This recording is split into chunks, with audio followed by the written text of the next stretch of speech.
Hello there. Liverpool 2, Aston Villa 0. Villa lose their fourth game in a row, and we finished this weekend on a disappointing result. First off, coming into the game, wasn't massively that confident. We're playing against a Liverpool team at the top of the table, playing some really good football under Onslaught, and ultimately just like a really good team this season, considering a lot of their expectations. Again, with the managerial change, that they perhaps weren't going to live up to the same success as Jurgen Klopp, and ultimately this season, so far at least, they're showing that they are more than capable from picking up where they left off. So obviously going into the game, there wasn't a major sense of confidence. And in fairness, up until the second goal, Villa were in the game for a good 80 minutes. We gave it a really good go, a lot better of a performance than I was expecting. In fairness, they kind of owed it from the performance against Club Brugge on Wednesday, considering how diabolical that was to watch. But unfortunately, it just hasn't happened today again. And it's really disappointing. It's really deflating. Obviously, the first goal coming from a poor set piece. I don't know if it is a routine or if it is just player quality not being good enough. But simply put, we got absolutely done in on the counter attack, and they were able to put away a good goal there. But in fairness, again, unlike what I was expecting, we were actually in the game. We were having the odd chance here and there, and actually playing better football than I was expecting.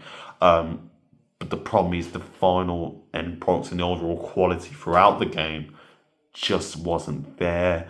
I mean, we're looking at Watkins being anonymous again for the entirety of the game he was in the pitch. Morgan Rogers having probably one of his worst games, if not his worst game in a Villa shirt, in the sense of not really contributing a fat lot, or at least having the quality to contribute.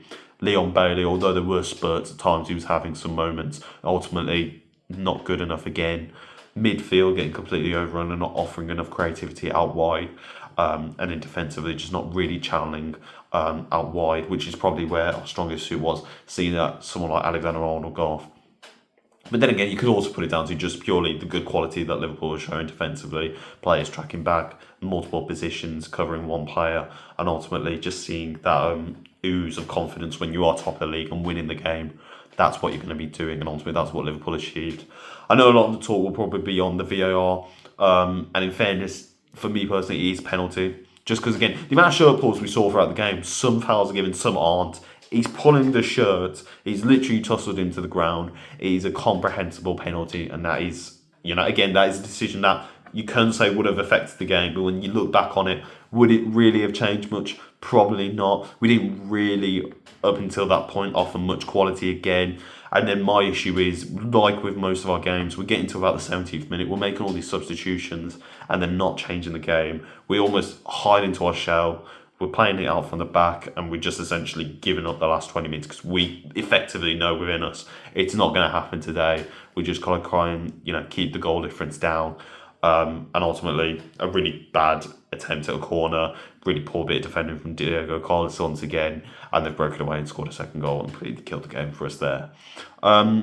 Not really much else to say about that, unfortunately. We just haven't really created much, not really tested their goalkeeper or their defence at least, and not really had a standout moment. Like I said, the only real talking point for Villa will be the penalty.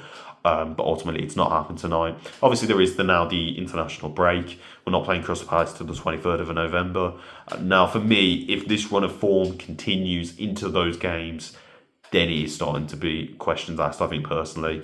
We can't consistently see performances like this after 4 games. Maybe it's just we're dejected. Maybe we're just a little bit tired from all the games, and it's finally catching up to us, or whatever. But ultimately, like I said, we have a break now, and if it does carry on into those games, then there has to be some serious questions asked, because tactically tonight it wasn't that great. Defensively, we were absolutely woeful, and we're not really showing any sense of urgency in our games. I couldn't really tell you much of a man of a match in terms of, really, if I had to say somebody, that I would probably say Ezri Konsa, probably the only player who's been absolutely wasted in his position. But then again, that also shows the need for a right back in January at least, because we are just... You shouldn't have to be playing someone like Ezri Konsa out wide. He should be playing in that centre position with Pau Torres. Don't play Diego Carlos. Don't play Tyrone Mings. Play your 2 best defensive centre halves, and then go and invest in a right back. Someone like a Matson would have been perfect. It should have been the priority. and it's really coming home to roost. But apart from that, no one really made a contribution in the game. Substitutes didn't really change much. I would argue Kamara coming on should have been something that was introduced at half-time to really make sure we stood up in midfield, actually had a sense of presence there, and ultimately counteract anything that they were trying to do. And the likes of Sobozai and Nadara Watu are coming on. That's creative outlets. That's something we need to be cancelling out on, but we're not doing that.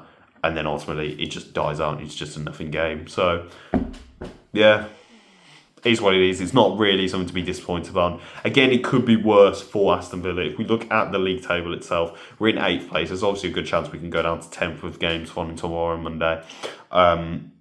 Is it the end of the world? No. Could it be massively better? Yes. Ultimately, is it going to get better? It needs to be, because ultimately, like I said, I know everyone's going to look at Man City, but if Man City can lose 4 games in a row, you know they're going to bounce back to the quality of the squad. It just, for me, right now, it just doesn't feel like it's happening for Villa.